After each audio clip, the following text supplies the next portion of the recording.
আসসালামু আলাইকুম। সবাই শুভেচ্ছা জানবেন। আমি মাফরুহা মুন, আহ্বায়ক গ্রিন পার্টির নারী গ্রিন।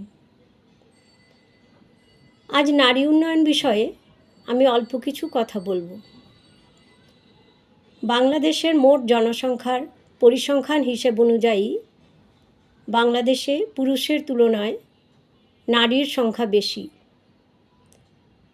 অথচ সার্বিক সকল সুযোগ সুবিধার দিক থেকে নারীরা আজও পিছিয়ে আছে। শিক্ষিত শ্রেণীর নারীদের ক্ষেত্রে যদিও অবস্থাটা এমন নয়, তথাপি সমাজের প্রান্তিক শ্রেণীর যে সকল নারীরা রয়েছেন এবং অশিক্ষিত যারা, তাদের ক্ষেত্রে এই সমস্যাটা প্রকট। এই অবস্থাটা আমাদের কারোরই কাম্য নয়। যেখানে নারীর সংখ্যাধিক্য, সেখানে নারীরাই পিছিয়ে থাকবে, তাদের যোগ্য সম্মানটুকু পাবে না, এটা মেনে নেওয়ার মতো নয়। তাই আমাদের সচেতন হওয়ার দরকার রয়েছে। নিজের অধিকার বোধ এবং প্রাপ্তিটুকু বুঝে নেওয়ার খুবই প্রয়োজনীয়তা রয়েছে। আর এক্ষেত্রে এগিয়ে আসতে পারে, বড় অবদান রাখতে পারে গ্রিন পার্টির নারী গ্রিন। নারীদের মনে নিজের অধিকার বোধ সম্বন্ধে সচেতনতা জাগিয়ে তুলতে হবে।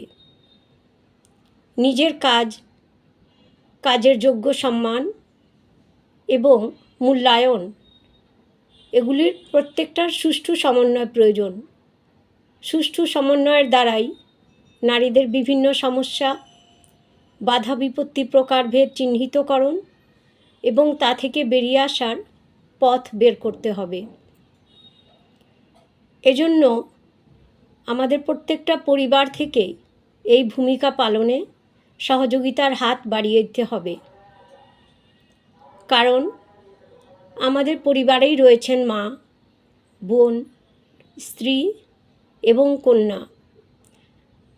আমাদের কার কী ভূমিকা এবং এই ভূমিকা পালনে আমরা কতটুকু শান্তি বোধ করছি এবং এর উল্টো দিকে আমাদের কি প্রাপ্তিযোগ হচ্ছে, সেটা আমাদের জানার দরকার রয়েছে এবং যারা না জানেন তাদেরকেও জানানোর প্রয়োজন রয়েছে।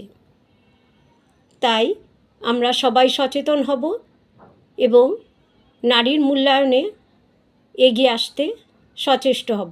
ধন্যবাদ।